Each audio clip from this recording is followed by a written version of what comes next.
राधे राधे।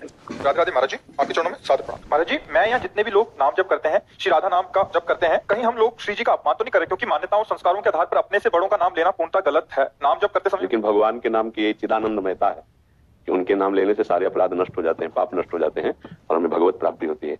पार्थिव संबंधों में बातें देखी जाती है, सच्चिदानंद संबंध में नहीं। जैसे हमारे आचार्य हैं हरिवंश महाप्रभु, तो हम खूब जोर से श्री हरिवंश ले लेते ऐसे। अब जैसे किसी के आचार्य हैं निताई गौर है, बोलते निताई गौर हरि बोल, बोलते ना आचार्य। भगवान तो आचार्य रूप में अवतरित होते हैं। आचार्य तो भगवान से भी बढ़कर सम्माननीय, भगवान से भी, जिनकी कृपा से भगवान से संबंध हुआ, उन आचार्यों का नाम हम बड़े जोर से ले लेते हैं। जहां भी देखो आप, जहां भी आचार्यों का, तो अब चूंकि आचार्य चिदानंद और उनका नाम चिदानंद, भगवान चिदानंद उनका नाम, हम लोग पार्थिव संबंधों का आदर करते हैं। जैसे आप गुरु मानते ना, तो पार्थिव देह को ही तो गुरु माना, गुरु को तत्व तो जाना नहीं। तो इसलिए कि आदर का ये पार्थिव देह का आदर है, पार्थिव बड़ों की सम्मान की यहाँ बात। जो सबसे बड़ा सच्चिदानंदमय है, उसके नाम में उसके लिए ऐसा नहीं है। उसका नाम हम कीर्तन करते हैं, नाम जप करते हैं, नाम ही हमारा जीवन है, नाम से बढ़कर कुछ नहीं है। तो ये हम लौकिक भावना सच्चिदानंद में ले सकते। प्राकृतिक व्यवहार में होता है, प्राकृतिक व्यवहार में जैसे अपने से पूज्य जनों का जब नाम उच्चारण करना हो तो बड़ा संकुचित होते हुए, अब जैसे हमसे हमारे गुरु जी का नाम पूछा जाए तो हम बहुत मुश्किल लगेगा ऐसा, और फिर बोलेंगे प्रातः स्मरणीय परम पूज्य प्राणधन, ऐसा गुरुदेव भगवान का नाम लेंगे। लेकिन आचार्य श्री हरिवंश, इष्टदेव राधा राधा राधा वल्लभ राधा वल्लभ राधा वल्लभ, यहाँ व्यवहार की चलेंगे। परमार्थ की दृष्टि में जो गुरुदेव में तत्व वही यहाँ तत्व विराजमान है, फिर उसमें कोई ऐसा तो व्यवहार को ऐसे नाम पे नहीं देखा जाता, नहीं तो फिर उद्धार ही नहीं होगा। जितने भी महापुरुष हैं सबने अपने इष्ट नाम का कीर्तन किया है, इष्ट नाम को सुमिरन किया है, इष्ट नाम को ही आराधना की है। तो आराधना सुमिरन ये सब चिन्मय नाम है भगवान के। अब पार्थिव दृष्टि है तो चिन्मय को हम कैसे समझें? तो हमें चिन्मय भाव की तरफ बढ़ने के लिए नाम जपना है, ये पार्थिव व्यवहार नहीं लगाना। हम अपने प्रभु का नाम कैसे ले सकते हैं? प्रभु का नाम न लिया तो जीवन बर्बाद हो गया। संसार का आदर, संसार का नाम, ये सब नष्ट है, परिवर्तनशील है, अभी नष्ट है, इसका कोई महत्व न पहले था न बाद में रहेगा। अब इसलिए हम नाम पुत्र का, परिवार का, मित्र का ऐसे रखते हैं जिससे भगवान के नाम का स्मरण होता रहे। राम कुमार, कृष्ण कुमार, केशव सिंह, ऐसे नाम रखते हैं, राम हरि कृष्ण केशव अच्युत। और परमार्थ में तो गुरुदेव देते ही है, कृष्णदास, हरिदास, प्रियाशरण, अमुक नाम। इन नामों के उच्चारण से हमारा हृदय पवित्र हो। अब लौकिक नाम थोड़ी है, तो चिदानंद नाम है। चिदानंद की अलग मर्यादा होती है, पार्थिव की अलग मर्यादा होती है। तो पार्थिव शब्द, पार्थिव शरीर, पार्थिव संबंध और चिदानंद संबंध, चिदानंद नाम, चिदानंद भाव अलग है। समझ पा रहे हो? अगर अभी समझ में नहीं आ रहा तो नाम जब करो तब समझ पाओगे।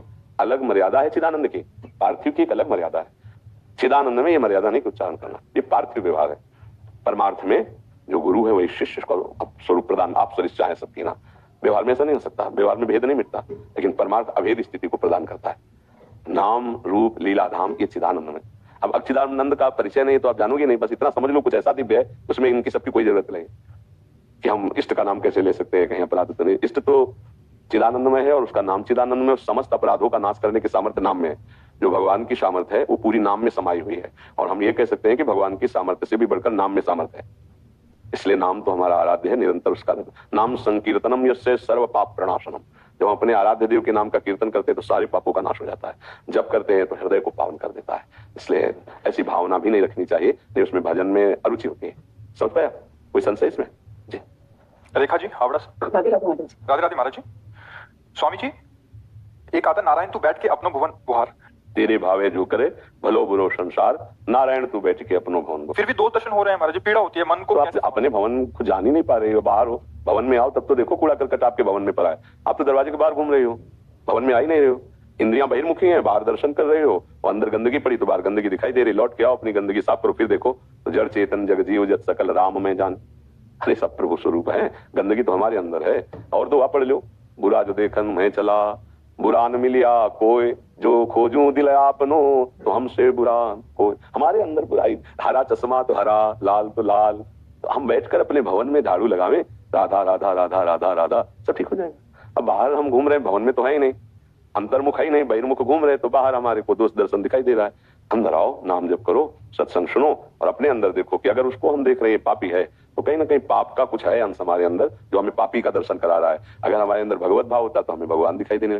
गोपी जनों को जित देखो तित श्याममयी, भक्त जनों को अपने आराध्य देव दिखाई देते हैं, ज्ञानी जनों को ब्रह्म का दर्शन, सर्वम कल्मिदम ब्रह्म। तो हमको स्त्री पुरुष दिखाई दे रहा है, हमको पापी पुण्यात्मा दिखाई दे रहा है। अभी हमारा ज्ञान अधूरा है, इसलिए नाम जप करें, सत्संग करें, क्षम्य भगवान की भावना करनी है, दोष नहीं। हम जिस पर जो दोष दर्शन कर रहे हैं सच्ची मानियो हमारे अंदर है। इसमें देख रहे बहुत ही कपटी है, तो कपट है हमारे अंदर इसलिए वहां दिखाई दे रहा है। ये बहुत छलिया है, दुष्ट है, तो हमारे अंदर दुष्टता है इसलिए दुष्ट दिखाई दे रहा है। नहीं बोले यार सब बहुत भगवत स्वरूप है, तो आपके अंदर भाव है भगवान का इसलिए भगवत स्वरूप दिखाई दे रहा है। ये सृष्टि कैसी?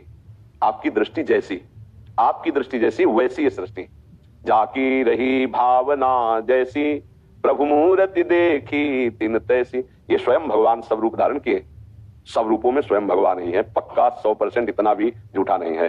भगवान अर्जुन जी से कहते हैं मत्ता परतरम नान्यत किंचिदस्ति धनंजय, हे धनंजय किंचन मात्र भी मेरे सिवा और कुछ नहीं। पर मेरे अंदर भगवत भाव नहीं है इसलिए नहीं दिखाई देता।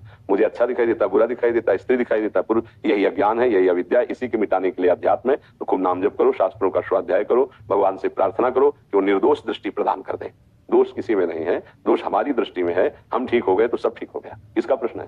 हाँ, हमें अपना सुधार करना है, अपनो भवन गुहार अपने हृदय। तो बाहर ना घूमो, अंदर आओ, अंदर का सुधार करो। राठी जी हावड़ा से।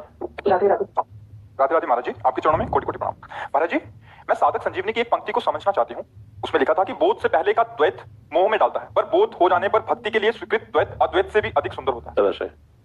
तो क्या इसमें समझना चाहते हो? तो स्पष्ट लिखा हुआ है, जब तक अद्वैत स्थिति नहीं आती और स्त्री पुरुष का हमें द्वैत है, जड़ चैतन्य का द्वैत है, तो फिर ये तो बांधेगा ही। फिर तो काम उत्पन्न होगा, क्रोध उत्पन्न होगा, लोभ होगा, मोह होगा।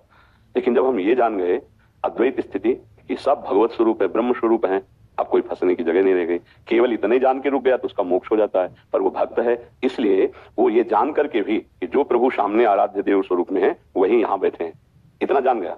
वो एक तत्व का अनुभव कर चुका। फिर इसके बाद जो भावाद्वैत होता है, भाव का द्वैत, वो ये होता है प्रभु स्वामी और मैं सेवक। और मैं सेवक ये विस्मरण केवल स्वामी की ही सेवा में मगन है, ये आगे होता है। ये ब्रह्म बोध के आगे की बात है। तभी कभी सत्संग में सुनाओ, हमने कहा कि वासुदेवा सर्वम से हमारी पढ़ाई शुरू होती है। ये जो वृंदावन का प्रेम रस है, ये वासुदेवा सर्वम के ऊपर की बात है।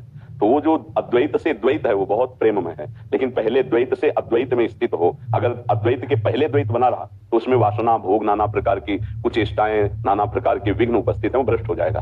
बात वहां ये समझाने के लिए कहा गया। जब अद्वैत स्थिति वासुदेवाश्वरमिति, यहाँ वासुदेव सर्वत्र वासुदेव ऐसा अनुभव हो चुका, अगर इतने में ही रुक गया तो मोक्ष पद को प्राप्त हो जाता है। पर भक्त इतने में नहीं रुकता, वो आराध्य देव में आसक्ति करके सेवक स्वामी भाव रखता है। अभेद होते हुए भी भेद रखता है। तो जो अद्वैत के बाद का भेद है वो भगवदाकार भेद है, वो मायाकृत नहीं है, वो भाव के कारण है। जैसे दास भाव, प्रभु मेरे स्वामी मैं उनका सेवक। सखा भाव, प्रभु मेरे दोस्त हैं, यार हैं। वात्सल्य भाव, प्रभु मेरे पुत्र हैं। द्वैत हो रहा नहीं हो रहा?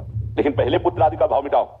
जो पहले संसार में पुत्र का भाव है वो मिटाओ, संसार में दोस्त का भाव है वो मिटाओ, भोगों की जो दास्ता है वो मिटाओ, अद्वैत स्थिति में आओ। फिर ये जो भाव है ये रसमय है। प्रभु मेरे कांत हैं, प्रीतम है, गोपी भाव। प्रभु प्रिया प्रीतम मेरे स्वामी में उनकी दासी में उनकी सहचरी भाव। ये सब भगवदानंदमय है, चिन्मय है और ये प्राकृतिक है। प्राकृतिक द्वैत को मिटाकर अद्वैत स्थिति और अद्वैत से चिदानंदमय द्वैत। तो ये जो प्राकृतिक द्वैत है ये भ्रष्ट करने वाला है। जो चिदानंद में द्वैत है वो प्रेम का रसास्वादन करने वाला है। इसीलिए कहा गया कि जब तक अद्वैत नहीं हो जाता उसके पहले का जो द्वैत है वो भ्रष्ट कर देगा। अद्वैत के बाद का जो द्वैत है वो प्रेमानंद रसानंद में डूबो देगा। आप समझ पा रहे हैं आप? प्रेम के प्राप्ति एकाकार वृत्ति के बाद होती है। प्रेम गलियत सांकरी तामे दोनों समाये। और खेल कभी एक में होता नहीं, एकाकी न रमते, तो आगे जाकर फिर द्वैत हो जाता है। द्वैत से अद्वैत और अद्वैत से द्वैत। मेरे स्वामी प्रिया प्रीतम, मैं उनका सेवक, ये चिदानंद भाव है। और ये मेरी पत्नी है, मेरा पुत्र है, मेरा भाई है, मेरे अमुक है अमुक, ये प्राकृतिक मायाकृत है। मायाकृत स्त्री पुरुष द्वैत भाव को मिटाकर भगवदाकार वृत्ति में फिर स्वामी सेवक भाव जो जागृत होता है, दास से लेकर सहचर्य, ये चिन्मय भाव कहा जाता है। चिन्मय भाव में भ्रष्ट होने की गुंजाइश नहीं है, लेकिन प्राकृतिक भाव में भ्रष्ट होने की गुंजाइश है। इसलिए द्वैत से अद्वैत और अद्वैत से प्रेमाद्वैत। उस प्रेम स्थिति में जहां अपनी शुद्धि नहीं है पर स्वामी की सेवा में मगन है, वहां भाव दिखाई दे रहा है सेवक और स्वामी। ये परम पवित्र चिदानंदमय भाव है। ये आगे चलकर रसिकों का संग करने से समझ में आता है। पहले एक बात तो सुधारे, ये द्वैत मिटे तो एकमात्र श्री भगवान सर्वत्र हैं ऐसा अनुभव तो हो, तब आगे की बात बन जाए। तो नाम जप करो और प्रभु को प्रसन्न करने वाले आचरण करो। कोई भी निषिद्ध आचरण ना हो तो हमारा धीरे धीरे अध्यात्म की उन्नति होगी। तब हमें समझ पाएंगे कि एक ही तत्व सर्वत्र विराजमान, ये अद्वैत स्थिति। अब एक तत्व जो लीला विहार कर रहा है वही प्रिया प्रीतम के रूप में। रसोया परमानंद एक एव द्विधा सदा, श्री राधा कृष्ण रूपाभ्याम तस्मै तस्मै नमो नमः। वही एक चिदानंद परमानंद तत्व श्री प्रिया प्रीतम श्यामा श्याम के रूप में है, वही हमारे स्वामी, हम उनके सेवक। ये अद्वैत के बाद का जो द्वैत है ये महान प्रेम रस का आस्वादन करने के लिए तत्वता नहीं। तत्वता तो एक ही तत्व उस समय खेल रहा है, या सेवक के भी हृदय में और स्वामी के भी हृदय में, वही है, दूसरा कोई नहीं। जो स्वामी है वो प्रेम स्वरूप है, जो सेवक है वो प्रेम स्वरूप है, जो सेवा के पदार्थ है वो प्रेम स्वरूप है, जो सेवा की क्रिया है वो प्रेम स्वरूप है। लेकिन इसके पहले जो है ये माया में संबंध है, माया में वस्तु है, मायामयी सेवा है, मायामयी क्रिया है। इससे मुक्त होकर अद्वैत स्थिति, अद्वैत से द्वैत। समझ पाए? कुशल पाठक जी, दिल्ली से। गुरुदेव, आपके चरणों में कोटि कोटि प्रणाम। गुरुदेव, आप सत्संग में देह भाव से रहित होने के लिए कहते हैं, लेकिन इस अल्पज्ञ बुद्धि में समझ नहीं आता कि देह भाव से रहित होना क्या है, उसके लिए क्या करना है, वो अनुभव कैसे होता है, वो कब होता है? हाँ, साधन करने पर पता चलता है। जैसे जल शांत है, निर्मल है, तो उसकी तह में क्या है ये पता चल जाता है। रे ऐसे वहां मन चंचल है, अशांत है, मलिन है, इसलिए पता नहीं चल रहा। मन निर्मल हो, शांत हो, एकाग्र हो, तो अभी आपको पता चल जाएगा कि आप शरीर नहीं है। क्या आप शरीर हैं? देखो, जैसे हम कई बार इसको समझाया है कि जो मैं है उसका उच्चारण भी अलग होता है, जो मेरा है उसका उच्चारण अलग। मेरा तो मैं नहीं हो सकता ना, और मैं मेरा नहीं हो सकता है। बात समझ पकड़ रहे हो नहीं हमारी बात? जैसे ये मेरी घड़ी, मैं घड़ी तो ऐसा कभी नहीं बोला ना, मेरी घड़ी मतलब मैं से अलग है ना, ये मैं तो नहीं हूं ना। मेरा हाथ मतलब मैं हाथ तो नहीं कभी बोला जाता ना, मेरा हाथ तो अलग है ना, जैसे घड़ी अलग है ऐसे ही अलग है। अब मेरी घड़ी में जब बहुत ममता हो जाएगी तो इसको कोई छुएगा तो बर्दाश्त नहीं होगा, इसको कोई तोड़ेगा तो बर्दाश्त नहीं होगा। इसमें करोड़ गुना इससे बढ़कर इसमें ममता हो गई, इतनी कि मैं ही हूं, ये मैं ही हूं। कहते हैं हम ये मेरा हाथ, लेकिन प्रियता इतनी अंदर गाढ़ है कि मैं ही हूं। क्यों ऐसा है ना, मैं ही नहीं लगता, अंदर का चिंतन मैं है। शब्द से हम कह रहे हैं मेरा, ज्ञान विज्ञान की बात है, अगर पकड़ोगे तो समझ में आएगा, नहीं तो निकल जाएगी बात। ये मेरा है या मैं है? क्या बोलता है? मेरा है। तो मेरा जो कुछ हो, मैं तो नहीं हुआ ना, मैं से तो अलग है ना। ये हाथ हो गया, इसे छाती कहते हैं, इसे माथा कहते हैं, इन सबको मेरा कहा गया है। मेरी टांग मेरा, मेरी जांग, मेरी कमर, मेरी पीठ, मेरा माथा, मेरी आंख, मेरी नाक, मेरा कान। कहीं मैं है क्या इसमें? अंदर से पूरा मैं चिंतन है इसमें, गलती देखते जाओ। नहीं है? मेरी आंख में दर्द है मतलब मैं पीड़ा से युक्त हूं। मेरी आंख देख रही है, उसका मनोरंजन हो रहा है मतलब मैं देख रहा हूं, मेरा मनोरंजन हो रहा है। ये हमारी गलती